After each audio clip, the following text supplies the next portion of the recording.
S is it's pronounced Bruschweiler, Sr. He's a quadrilinguist and subject matter expert, possessing wide-ranging linguistic proficiency. He's fluent speaker, reader, and writer in English, French, German, and Italian, and a basic speaker of Russian. He's an expert in counter-terrorism and national security issues. He has over 30 years of experience operating in Europe, the Middle East, and North Africa. Results-oriented security executive, analyst, strategist, and problem solver with extensive expertise and achievement in complex domestic and international security and intelligence situations in a range of venues.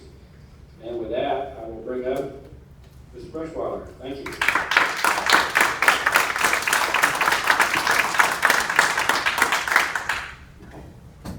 Thank you for that nice introduction. First of all, I will not ask the standard speaker's fee of $500,000. Good thing. Nor will I accept any donation to our foundation. If you agree, I'll start briefly with a short history of terrorism as we know it today.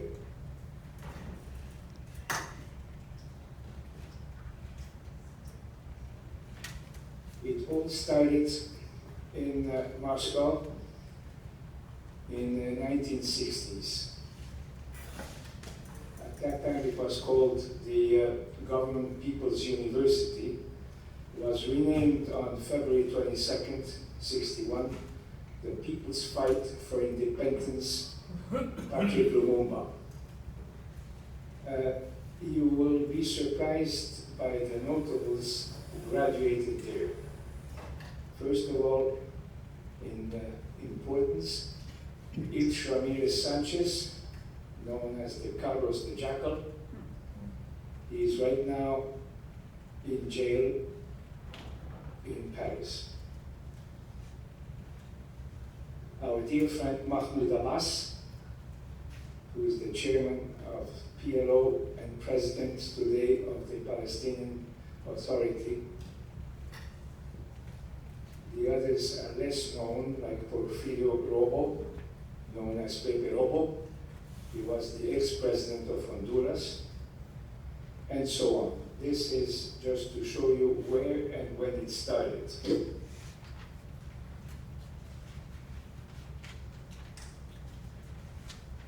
There is a possibility, if you want, if you're interested in some of the events which took place in the 60s, 70s, and 80s in Europe and in the Middle East.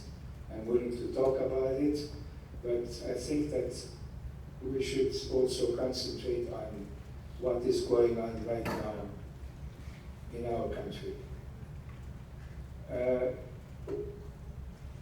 Let's start with what happened, what is commonly known as the Arab Spring. Arab Spring didn't start with Tunisia and then Libya, Algeria, and then Cairo.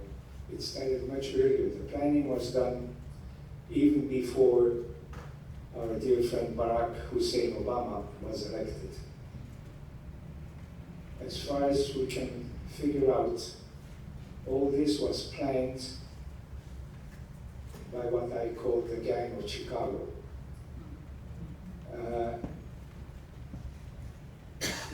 I personally say that Obama is a puppet. How? He's being handled by Valerie Jarrett. Valerie Jarrett, on one hand, has Barack Hussein Obama, and on the other hand, controls John Ketchup Kerry and Eric Holder. They are doing what has been decided years ago before Obama was elected. Now, to make a long story short, I personally resent the fact that we all became repeat offenders in 2012. There was no excuse that nobody made background checks before Obama was elected is a disgrace that can be explained. There's a certain gentleman called George Soros, and George Soros, with money, controls the media. I would say that 90 to 95% of our media is totally controlled by Soros. That brings me to the fact that, first of all, I want to ask you one thing. If you have a question, don't wait till the end. Just raise your hand, ask it, and I'll try to give you an answer. If I don't know the answer, I'll be honest enough to tell you I don't know, period. Yes, sir. Intelligence in our foreign affairs and our government seems to be a misnomer, because I look at instances like Benghazi and more recently Little Omar. The man's been dead for 2 years and we didn't even know it. So how much intelligence do we have? I just feel like we're a bunch of clowns on the national stage lately, and I would like to be reassured somehow that somebody somewhere knows what they're doing. Somewhere, somehow, someone On our is, side, on our side. but it's not us. It's well kept undercover, and we will not be privy to have that kind of information. I can tell you, I want to point out one thing. The kind of answers I'll provide you with, I cannot, certain elements I cannot tell you about, but what I will be telling you are open source information, not easily obtainable, but it's open source. That means it's not covered by secret, and it does not endanger anybody. To give you the discussion you asked about Benghazi, which is one of the major topics right now. Benghazi, what is known, came out, was a platform to provide weapons to Syria via Turkey. Our ambassador there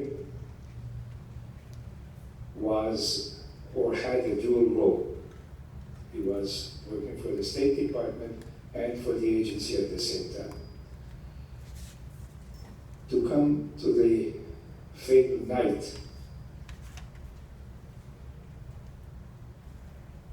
the attack on both our facilities, the consulate and the annex of run by the agency, was undertaken by a group infiltrated from Egypt and directed under strict orders from Morsi. The entire operation had a non-preventable outcome. The outcome should have been to take our ambassador as a hostage and to exchange him for the blind check. It went sour, and that was the outcome. To a certain extent, why the cover-up, I think is quite understandable, but you have to just remember our administration's position when Morsi was deposed and jailed. We went on and on and on asking for his reinstatement as president of Egypt. John Kerry went down there, our friend McCain, all went and asked Sisi to get Morsi out of jail. Why? Because that was part of the famous plan of the Arab Spring. The Arab Spring was guided and switched on from here in order to change the rulers of Tunisia, Algeria, Libya, and Egypt, and replace them with individuals part of the Muslim Brotherhood. The Muslim Brotherhood has infiltrated our government to a large extent, and that is what a group of friends of mine, we produced a document which is called the Betrayal Papers. It's available freely. You can download it from American Report site. It's a document which quite comprehensive, and it takes about 3 hours to read it entirely. That doesn't mean that the first time you read it, you will understand it. It touches practically the infiltration of the Muslim Brotherhood and all the deviant actions done by today's administration.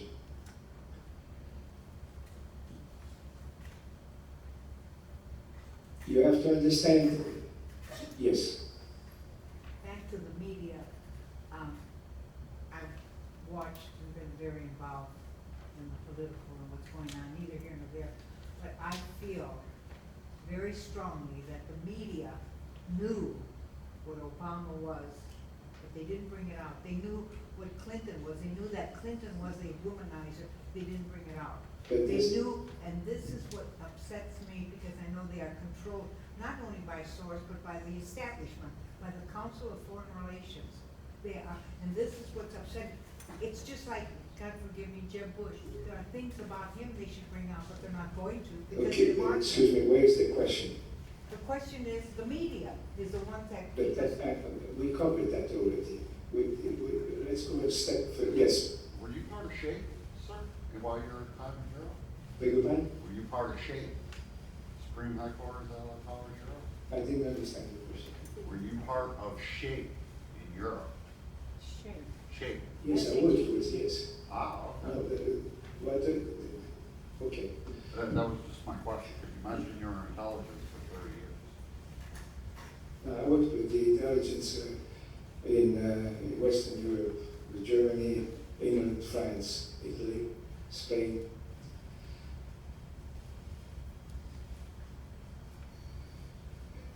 The fact that we did not background check Obama before his election, that's where the problem started. And the problem was, I mean, it's very simple to understand. The media was part of that cover-up, and it still is that way.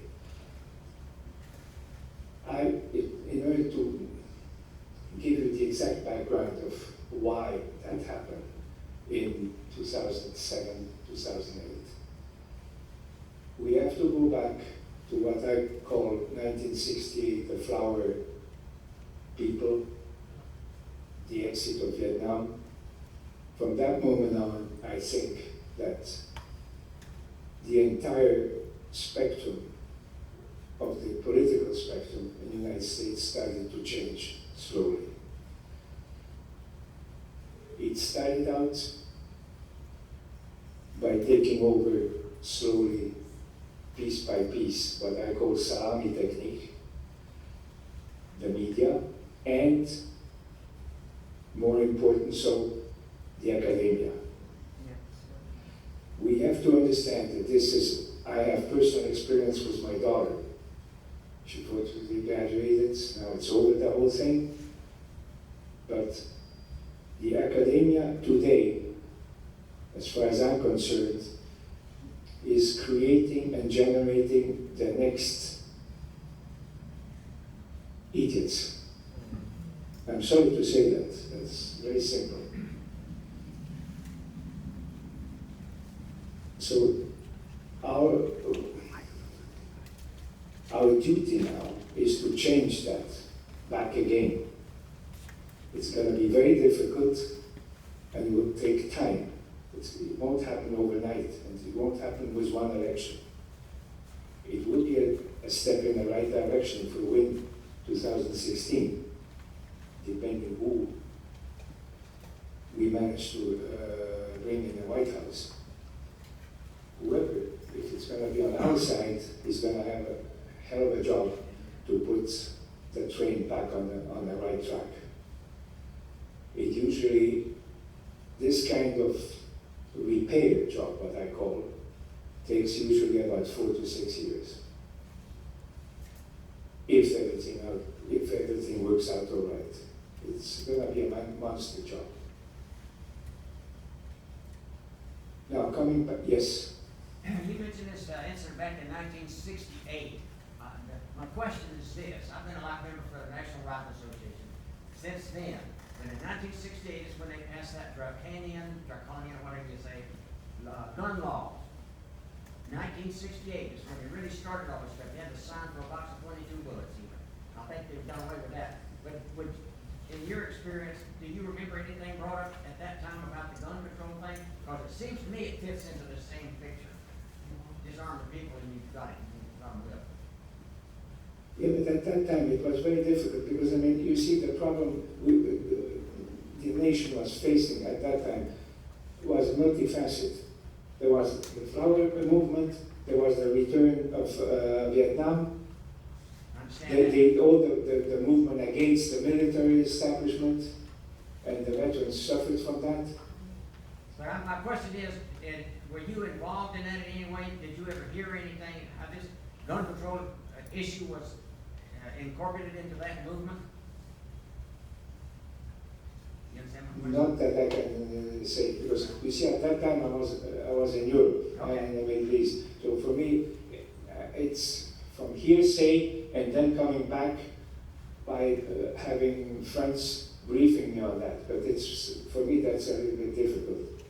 I hope that answers your question. Thank you. Now, to come back to our today's problems, the outcome of the failed, that I call it failed Arab Spring, failed from Barack Hussein Obama's point of view, and administration, resulted in something which is quite phenomenal. It changed the geopolitical map in the Middle East, totally. People who were enemies before suddenly became bedfellows. I'll explain that. Take, for example, Egypt, or even better, Saudi Arabia and Israel. Before the Arab Spring, they were officially enemies. Officially. There was already some undercurrent going on, and I can tell you that the intelligence apparatus of Israel, Saudi Arabia, and Egypt, long before, sat at the same table in Vienna, in Geneva, in London, in Paris. They understood that our administration was retreating from the scene in the Middle East. To give you an example, which is incredible, today, Saudi Arabia is buying the Iron Dome system from Israel. Wow. That shows you. We played a very bad card with Sisi. We blocked shipments of weapons and funds. Sisi received a visit by our friend Putin, and they signed an agreement that the Russians, from that moment on, had naval facilities in Egypt. Now it seems that we're trying to patch it up and that we're supplying again weapons and the money. Money-wise, during the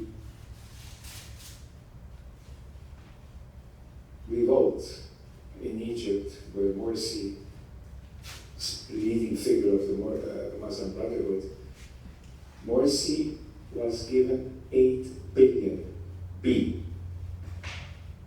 by our government. To do what? To give parts of North Sinai to Hamas and the people from Gaza in order to create a Palestinian state. Never happened. Strangely enough, the 8 billion disappeared, obviously.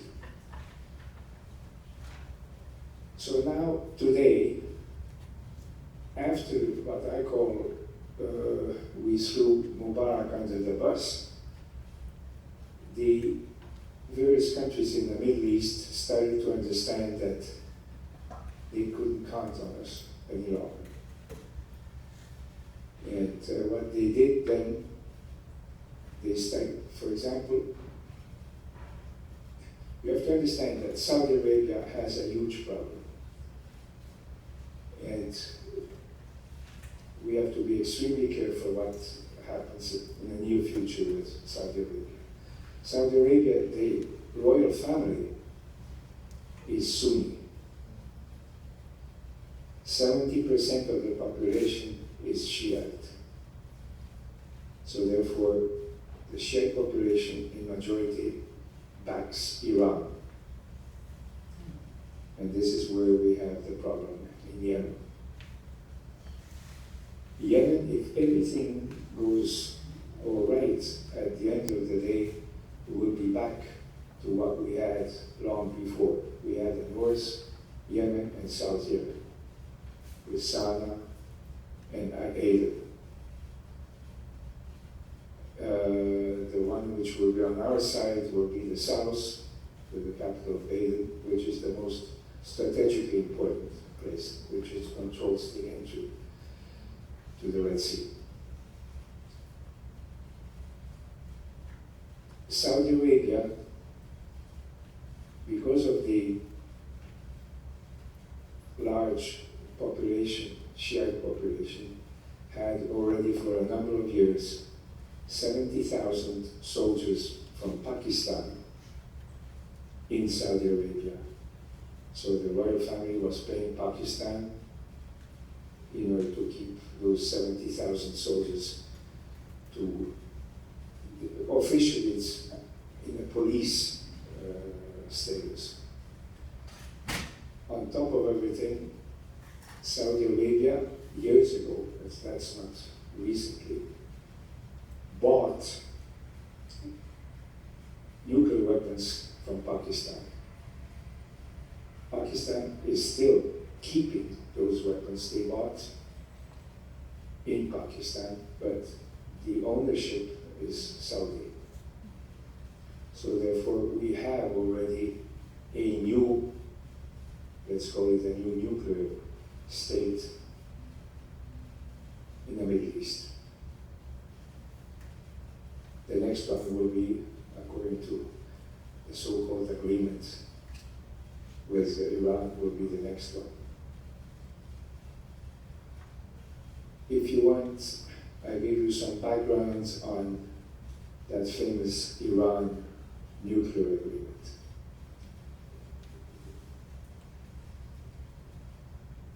John Kerry, his daughter of his first marriage, married an Iranian.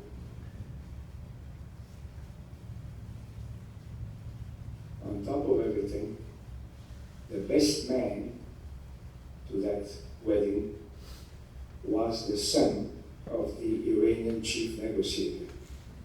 So that, in my opinion, calls that John Kerry should have never been the negotiator. This is ridiculous. It's that's what I call all in a family. But you see, this, okay, it comes out, and what is being done? Nothing. This is where I personally get upset about things like that. This is, I mean, taking us for idiots. Yeah, okay, but then, where's the uproar? Nothing. We are sheep. I'm sorry.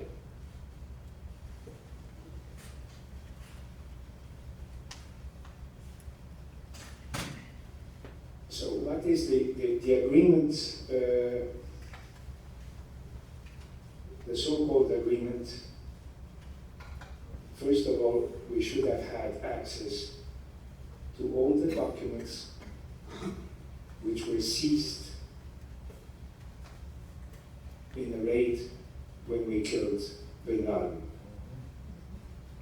We still have no access to all the documents, and it's a pile of documents. And from what I heard,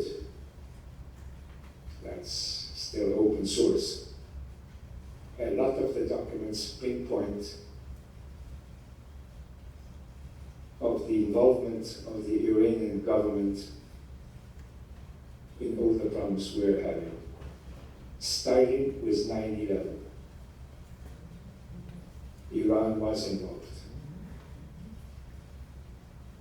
Yes. Who has those documents now, if we don't have them? Beg your pardon? Who has the documents that you're talking about? The agency. CIA? Yes. CIA and DIA. But it's covered, and nobody has access. Not even the agents of the agency. They know it exists.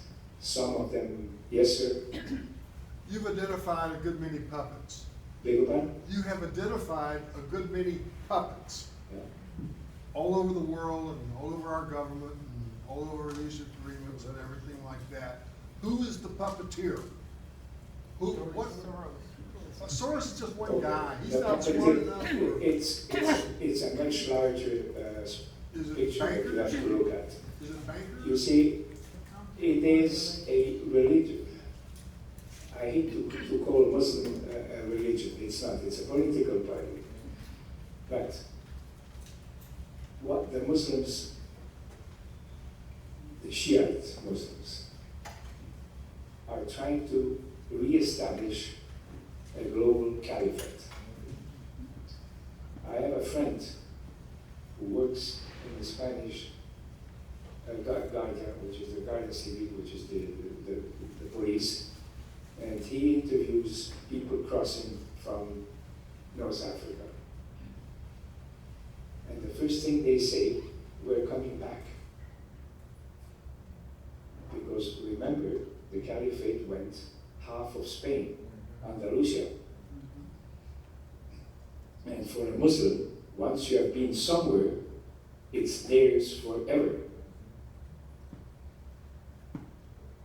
Another thing which will surprise you, you remember very recently, a year or two ago, after the new Pope came into the picture, he had a multi-faith reunion at the Vatican.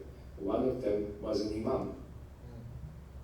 And the imam, in Arabic, declared that it was his, in name of the Muslim religion. So it's, this was a question? No. You see, this is, a lot of people ask me, yes, but how come then the Shiites are fighting with the Sunnis? That's it's, you have fights inside a family. It's nothing new. The stronger party will win at the end. That's their way of interpreting the whole thing. And what they want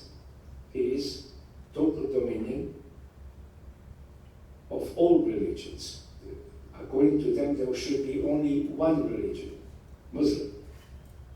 All of us are infidels, according to them. This is why the fact that our administration has been penetrated to the extent it has been penetrated is extremely dangerous. And that, I just hope to God that come 2016, we can get rid of that stuff, because I mean, all those people have to wear. You see, all Obama's so-called tsars do not go through a background check. And he puts them in key position. Hillary, her friend, Uma, she's here in the United States. She was a second in command of the Muslim Student Association. Her parents, her mother, is the #1 of the Sister Brotherhood in the world. And she has access, as we know now, to all the traffic, State Department traffic that Hillary had. A little joke. They asked us, well, how come the next morning after Benghazi, it's a known fact, Hillary overslept the intelligence briefing, which takes place at 10 o'clock in the morning. I said that she was in the arms of Uma. Well, her nickname is Hillary's girlfriend. Beg your pardon? Huma's nickname at Andrews was Hillary's girlfriend. Yes. Isn't Jared Iranian? Beg your pardon?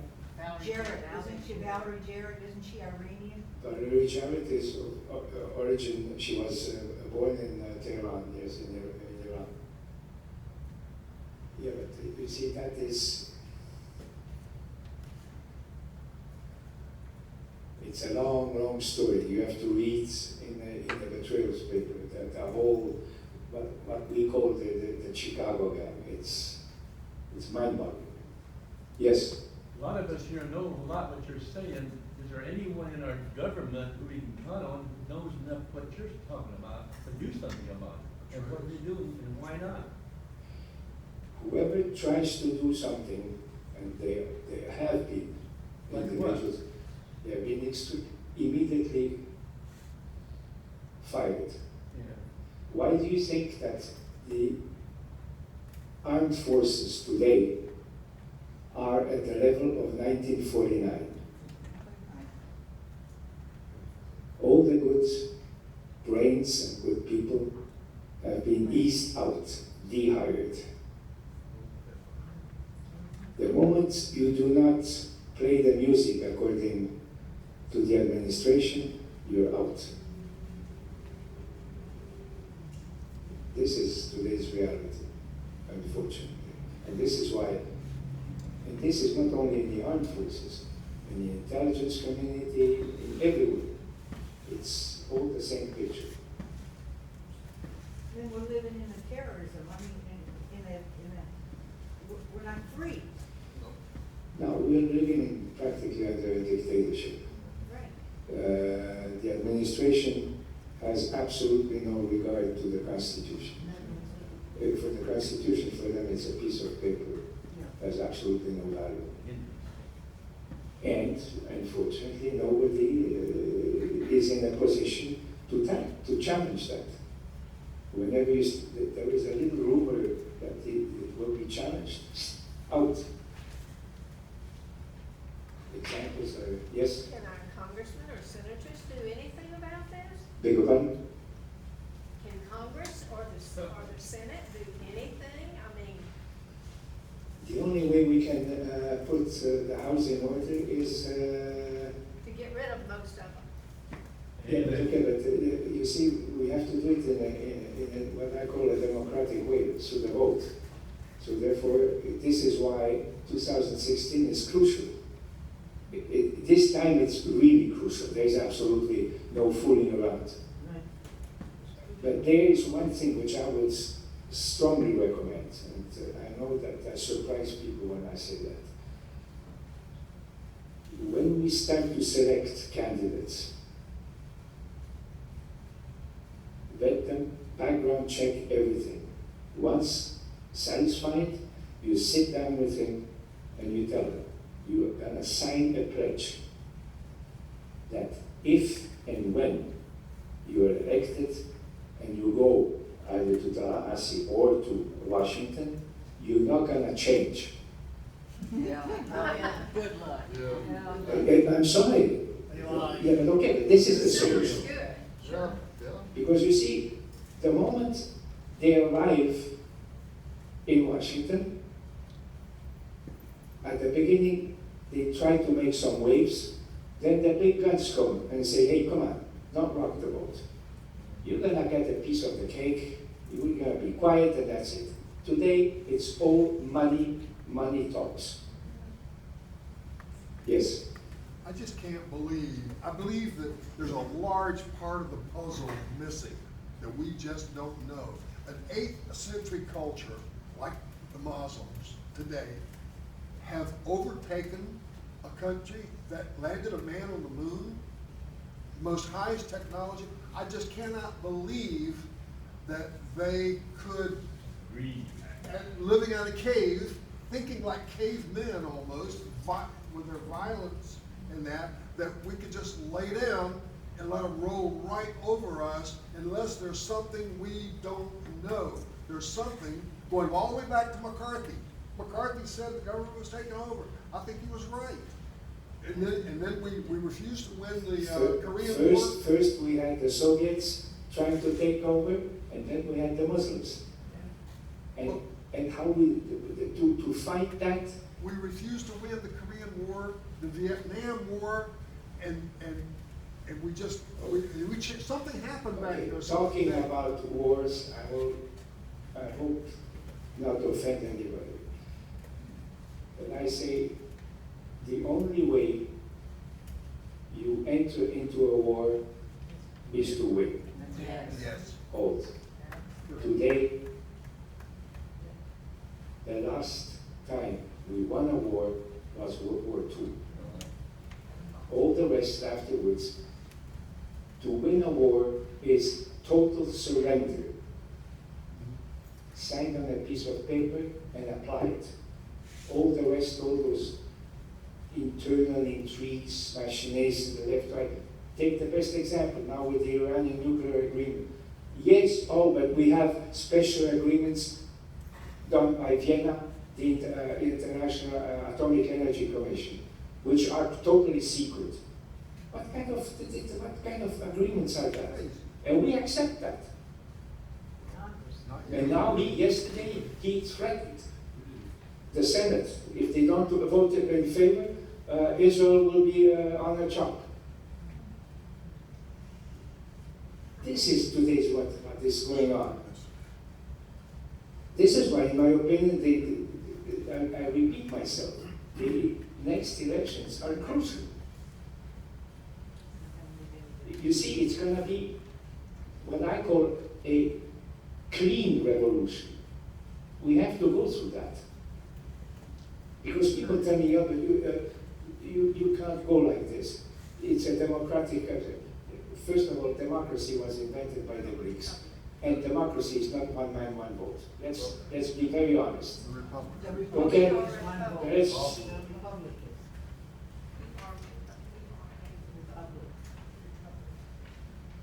Here, first of all, there are people who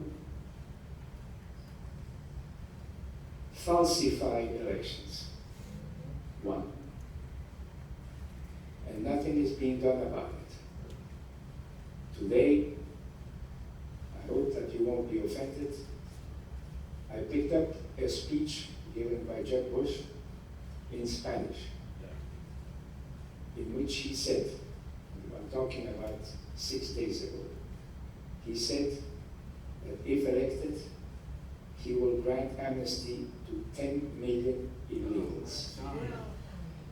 Careful. He is at the school of the Arabs.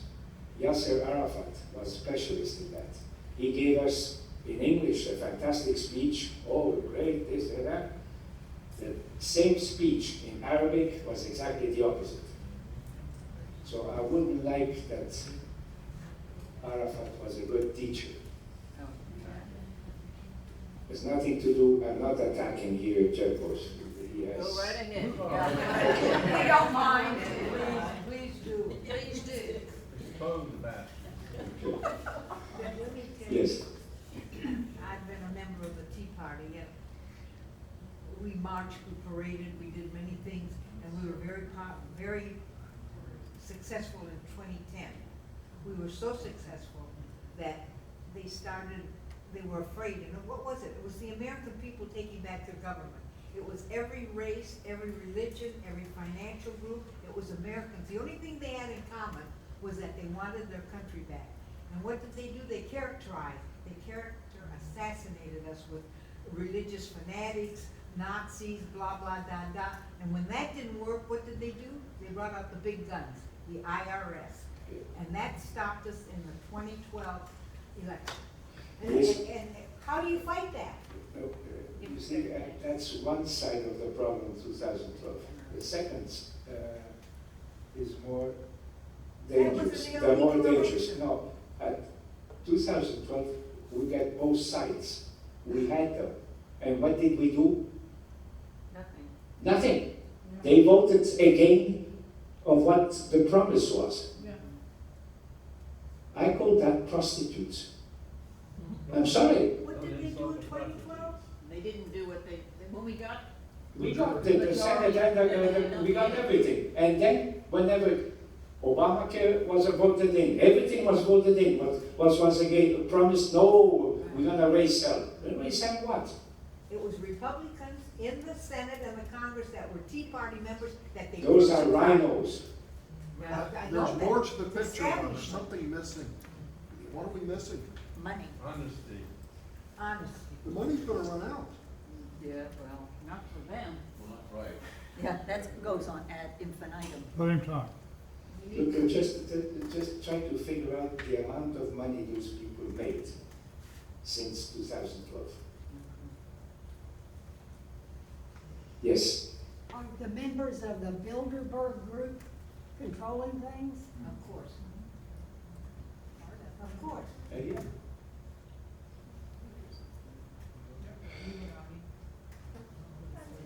Establishment. Henry Kissinger is one of the members, and he's frequently at the White House. What? Yes. Sir, listening and knowing what we do know and what you have told us, and then you're alluding to what we don't know and you can't tell us. How do you feel our chances are of turning this thing around? How? You see, this is why there are sometimes I have sleepless nights. I can't believe it. I tell you, turning, it's a spiral. We have to get out of that spiral.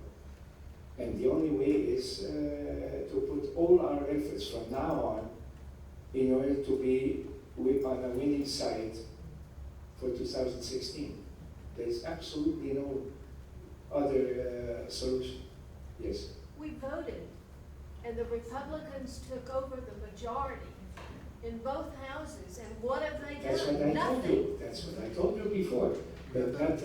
You see, now you have to sit down with those people and that they have to sign a pledge that they cannot turn around at 180 degrees and what they promised and not keep. Ted Cruz is one of the few that's done exactly what he said he was going to do. You're here. It's a terrible problem, I know. He even But, called the yes. speaker a liar. I'm of Greek extraction. My ancestors lived 400 years under the Muslim and the Turkish rule. They know what these people are out. they wanna kill the infidel. If you do not become Muslim, They're well, gonna kill what you. did they do over in the East? How many Christians have they killed? And And this is what they're and- doing here in America, and we don't do anything about it. We're not supposed to say anything against the Muslims. And all these, temples they have, they'll snap their finger, the mosques, and they'll come out and they will conquer us. That is their mission in life, to make the whole world Muslim. There are no good ones. I mean, they're uncivilized. But you see, it goes even deeper. We were trying, there was a case very recent with the elections in England, in the UK. Obama and Wallace Bruschweiler sent their friend David Axelrod as a consultant. He got paid $500,000. And the party he was supposed to help lost. So I said to my friends in England, why don't you ask the $500,000 back?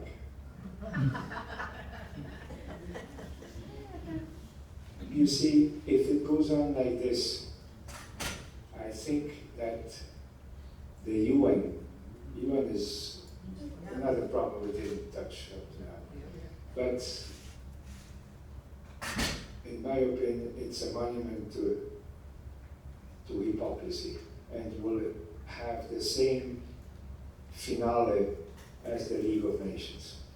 It will disappear. What we should do is Defund. tell the UN to close shop, give them a piece of land in Haiti, and that's it. That's it. Amen. And we will have a hell of a lot less problems. Amen. And a lot less money A lot more money. A lot more money. for us. Yeah.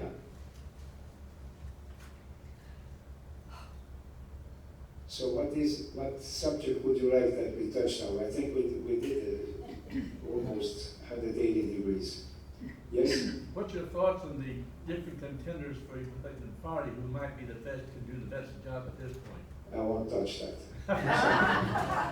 No, it's a, you see, this is a, no, it's, I tell you one thing. Traveling around and talking to groups like yours, I feel a very strong current that people do not want to have what we call dirty politicians back in the game. Amen. Amen. They realize that that doesn't work. Promises are broken and nothing happens, quite the opposite. Since 2012, we went deeper into problems instead of coming up. Yes? The growth of China as a world influence is, of course, something we are all watching. The expansion of their navy, the saber rattling with their expansion of the Spratly Islands that they're trying to develop or expand their military influence. But economically, you see them ingratiating themselves in Africa. What's your view on where China is headed and what their long-term goals are? China, I mean, this is, I think you're under the influence of the media here. China does, let's put it that way. Let's go back a couple of years. China started to send economic delegations to various countries in Africa and in South America. Very successfully, they had the money, and they set up shop. Nobody can deny that, and nobody can block them. It's part of the game. From a military standpoint, they listened and looked at what Vladimir Putin was doing. Vladimir Putin, you have to understand, Vladimir Putin first of all, wants to bring the glory back to Mother Russia.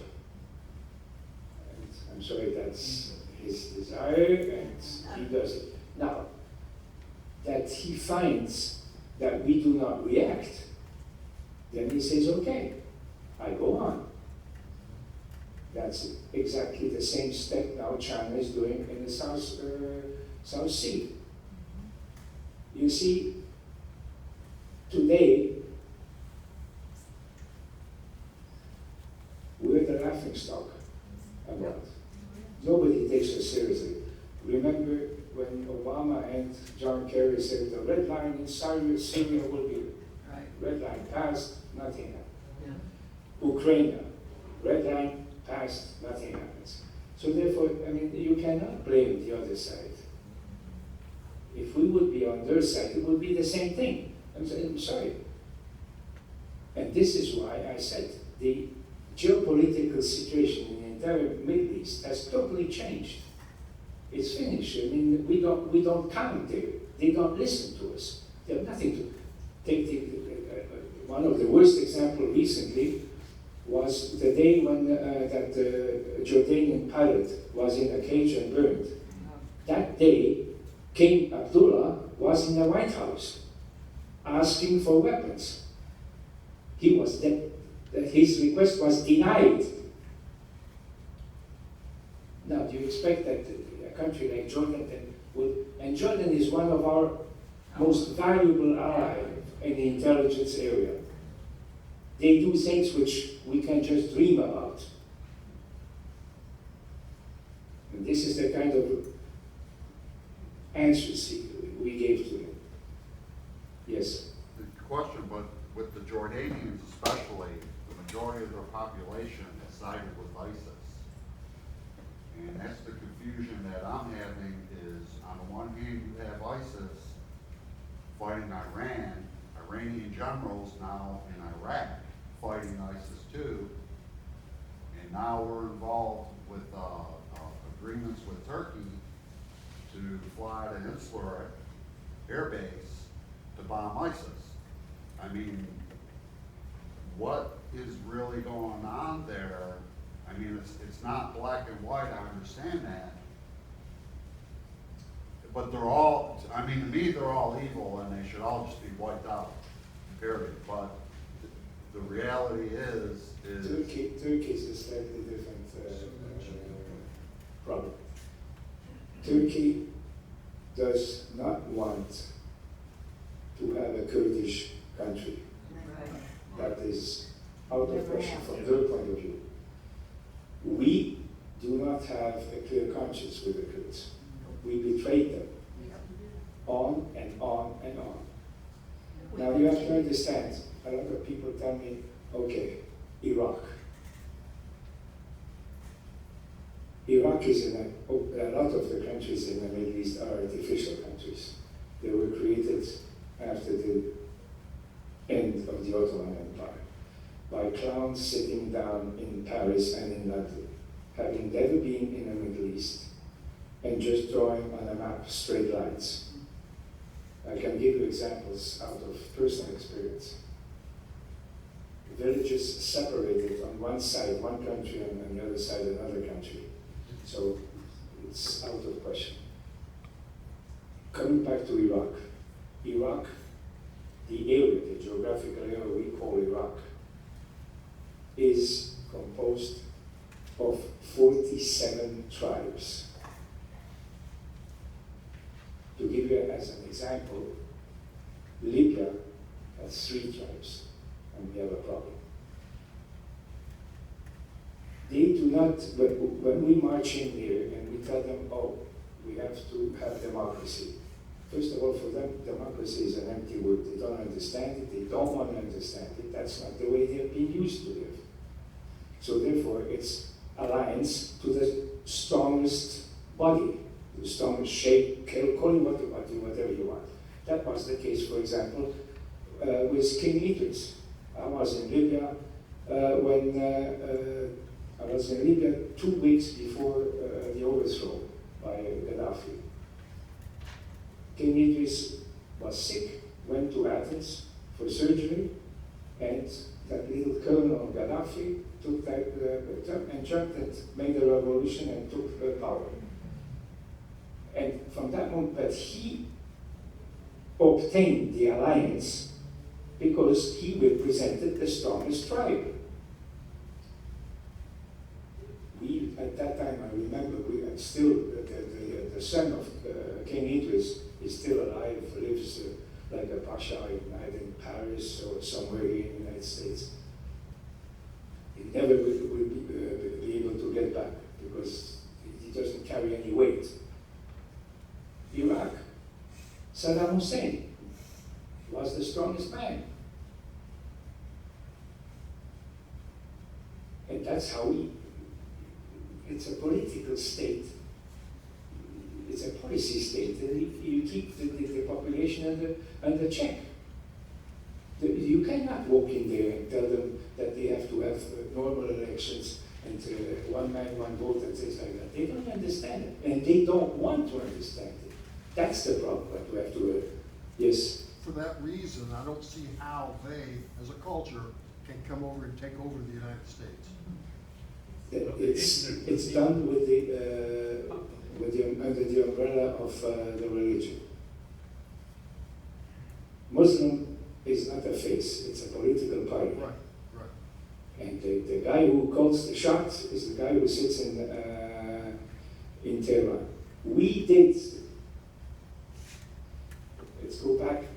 We did a couple of mistakes there, but the original mistake was Carter when he kicked out the Shah out of Iran.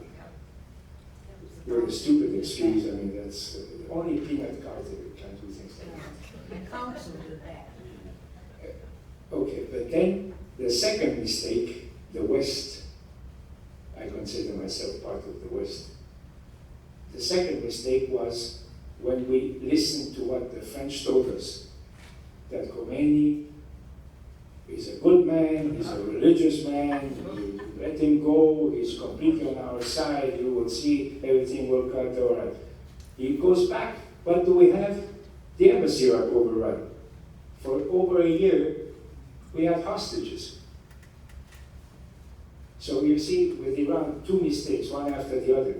So, I mean, when do we learn? Now, here again, I can tell you my personal opinion, why we are faced with Barack Hussein Obama, the Cuba deal. We didn't get anything out of the Cuba deal, nothing. We returned them the 5 Cubans. Did we get the guys who, the terrorists were in Havana? No.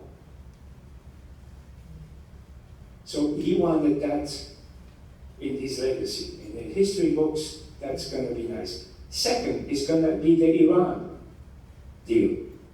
But that one is going to be a little bit more difficult. Talking about legacy, John Ketchup Kelly has only one legacy. It's the Iran deal. Because he was a traitor, sitting down with the Viet Cong in Paris. And what kind of those Purple Hearts, I have a big question mark. So his legacy is going to be Iran. That's all what he has to show. Let's hope he doesn't have that to show. We should put them on an island somewhere. Give them lead poisoning. Okay. Yes. Right now, we've got this Iranian deal that they're trying to get through Congress. Your reflection on the leadership there, would they do anything they could to destroy the United States? That could what? Would they do anything they could to destroy the United States? They said so. No, Iran. Iran said so. Okay, listen. Iran, we have to look at it from 2 angles. Because there are 2 holes which have to be taken into consideration. One is the Middle East, and not only Israel. It's Israel, Jordan, Saudi Arabia, Oman, all that part. part, and Egypt. They are under the threat of Iran, with conventional weapons and with nuclear weapons. We, because of the Iran nuclear agreement, are giving the freedom to have intercontinental ballistic missiles to Iran, which that means the United States is under fire as well. Now, I don't know if you're familiar with scenario games. One scenario is whoever, but let's not say who, gets fed up and says, okay, I'm gonna get the Iranians either back to zero or back at least 2 or 3 years. Attack happens. Joint.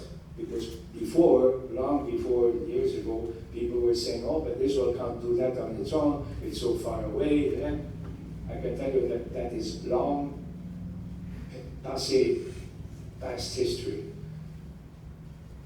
Azerbaijan is on the Israeli side as a Muslim country. They gave them airport facilities. Today, Saudi Arabia has Israeli planes in Saudi Arabia. So therefore, let's assume whoever gets fed up with Iran, they hammer. Reaction.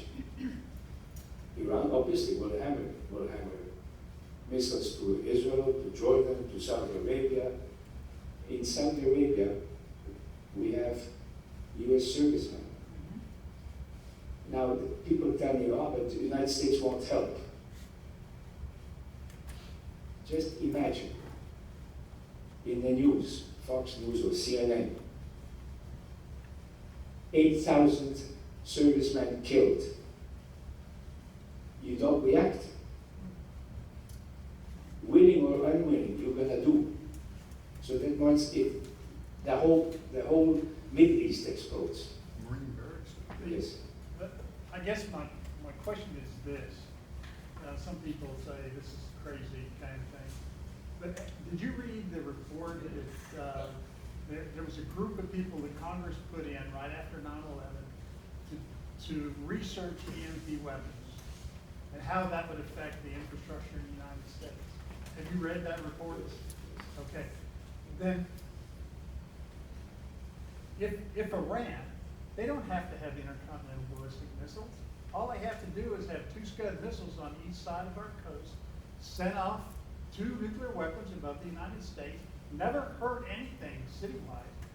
But in 1 year, we would have 90% of our population gone. Because they would either kill each other, there's no infrastructure, there's no food delivery, there's no medicine, there's no hospitals, and that's easily done. Yes. So why would we ever let them ever have the ability to have any kind of nuclear weapons?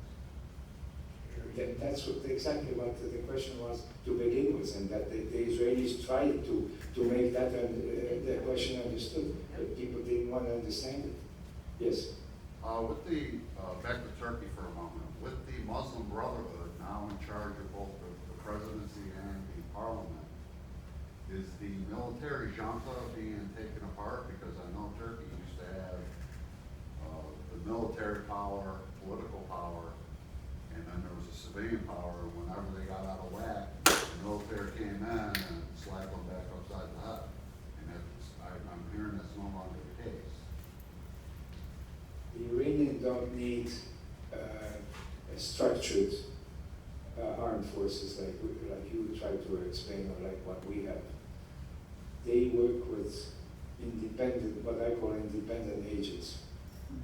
Here, it's called lone wolf. It's not lone wolf, it's a wolf pack we're faced today. Amen. So therefore, they do not need EMP. The next big action will be worse than 9/11.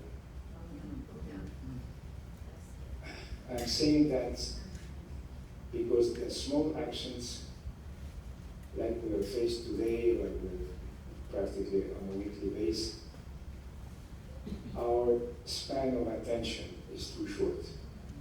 was paying attention for after 9/11 was, according to experts, 6 months. And afterwards, the curve went straight down. So,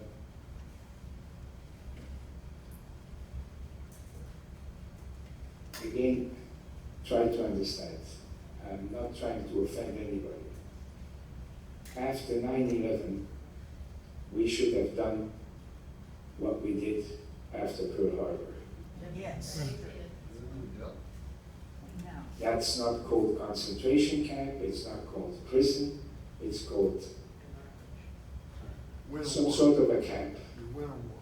And then we start to weed them one at a time. That's what should have happened then. And not sitting down and saying that Muslim Muslim religion is a non-violent religion. Great. You don't. Yes.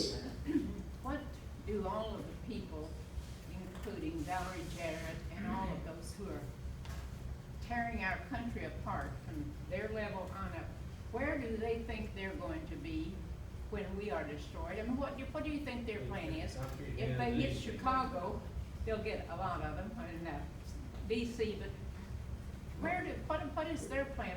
How do they think they didn't will avoid? touch the end goal of Valerie Jarrett. It's a world government. And that is the famous gameplay done by people like Soros. And why do you think that Obama is trying to push a lot of the rules to the UN? But if they hit us with a bomb, it could get them, or, do they plan to go over there somewhere and live before it happens? Where do they? No, it will happen, but we won't have a nation like we know it. Pardon? We will be part of a world government, and everybody will be dictated by some central point, and that's it. It's the communist, socialist way of government. But hitting us again worse than 9/11 is just another way of showing us they can Just another battle. take care of it. Intimidation, get people in If line. you knew about Agenda 21, are you familiar with Agenda 21 from the UN? Okay, what is one of the things they're trying to do? Environmental, what is it that Obama's pushing? It's from the UN. I mean, it's, Yeah, you need. Listen, I think that's 2 more questions, and then we break it. Yes. In your opinion, where could people like us, is there a website or is there something you could recommend so we could educate ourselves? I'm reading your papers now, but I would read much more if I was able to. If I knew where to go. I would suggest that you stop reading. Use common sense. Common sense has disappeared. Okay? Listen, I'm sorry, can I just emphasize on that? One of the things which, in my opinion, we should all do, and that can be done from tonight or tomorrow morning, immediately. Get back to the family concept. That 1 meal a day is, as a family, with the children, grandchildren, whoever, no cellular phone allowed, and problems are discussed there.